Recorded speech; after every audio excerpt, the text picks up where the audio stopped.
recognize the ranking member of the full committee, the gentleman from Ohio, Mr. Jordan, for his opening statement. Thank you, Mr. Chairman. And I also want to thank the ranking member of this subcommittee, Mr. Sensenbrenner. I'm not sure how many more committee hearings this subcommittee or the full committee are going to have this Congress, but I want to thank Jim for his great work for the constituents of his district in Wisconsin for this many years and for the work he has done for this entire committee. I'll just cut to the chase. Big tech's out to get conservatives. That's not a suspicion. That's not a hunch. That's a fact.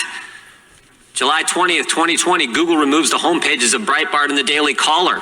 Just last night, we learned Google has censored Breitbart so much traffic has declined 99%. June 16th, 2020, Google threatens to demonetize and ban the Federalist. April 19th, 2020, Google and YouTube announce a policy censoring the content that conflicts with recommendations of the World Health Organization.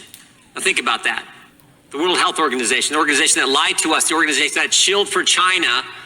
And if you contradict something they say, they can say whatever they want. They can lie for China. They can shill for China. You say something against them, you get censored.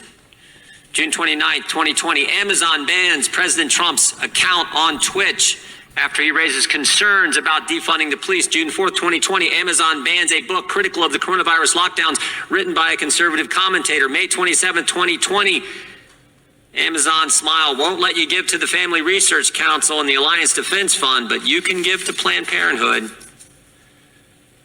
Facebook, June 19th, 2020, takes down posts from President Trump's re-election campaign. November 1st, 2018, Facebook silences a pro-life organization's advertisement. May 19th, 2016, former Facebook employees admit Facebook routinely suppresses conservative views. And I haven't even mentioned Twitter, who we actually invited, Mr. Chairman. We asked for you guys to invite them as one of our witnesses. You guys said, no, I haven't even mentioned them. 2 years ago, they shadow banned 2 members of this committee. 4 members of Congress were shadow banned 2 years ago, 435 in the House, 100 in the Senate, 535, only 4. Only 4. Gates, Meadows, Nunes, Jordan, only 4 get shadow banned. And of course, what did Mr. Dorsey tell us? He said, oh, it was just a glitch in our algorithm. I asked him, what'd you put in the algorithm? The names Gates, Meadows, Nunes, Jordan? I mean, if I had a nickel for every time I heard it was just a glitch, I wouldn't be as wealthy as our witnesses, but I'd be doing all right.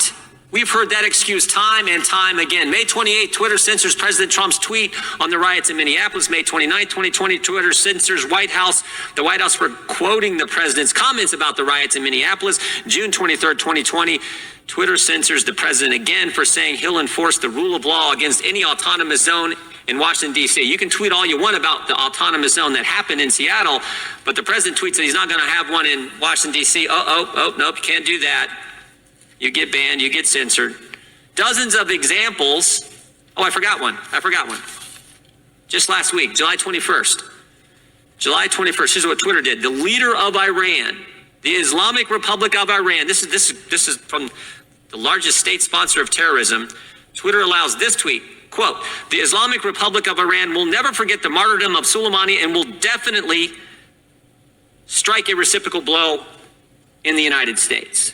So you can threaten the citizens of this great country, the leader of the largest state sponsor of terrorism, that's just fine. But the president says he's not going to allow some autonomous zone in D.C. and he gets censored. All kinds of examples, most of them from this year, and that's what's I think critical for us all to understand. Most of them from this year, an election year. And that's what concerns me and so many Americans, because we saw what Google did in 2016. We all know about the email the day after the election where top executives at Google email chain where they talked about the silent donation Google made to the Clinton campaign. Now, thank goodness it wasn't enough. And in spite of their efforts to help Clinton, President Trump won. But we're 97 days before an election. And the power, as the previous chairman and ranking member have said, the power these companies have to impact what happens during an election, what American citizens get to see prior to their voting is pretty darn important.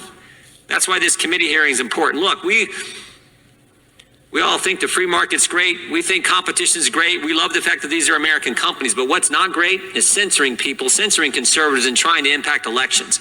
And if it doesn't end, there has to be consequences. There have to be consequences.